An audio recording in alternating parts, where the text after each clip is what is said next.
Değerli izləyicilər, videonu bəyənib kanala abunə olun ki, hər kəs son xəbərlərdən anında məlumatlansın.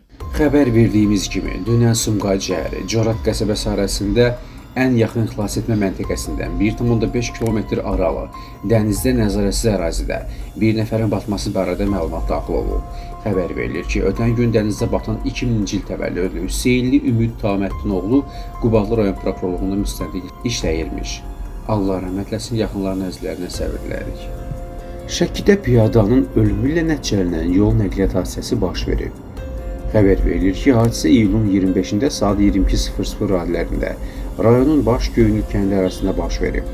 Belə ki, Fərhad Qürbətli idarə etdiyi Mercedes markalı avtomobillə hərəkətdə olarkən piyadalar 2002-ci il təvəllüdlü Mahir Teyyibov və 98-ci il təvəllüdlü Şahir Tahirovu vurub. Nəticədə Teyyibov aldığı xəsarətlərdən hadisə yerində ölüb.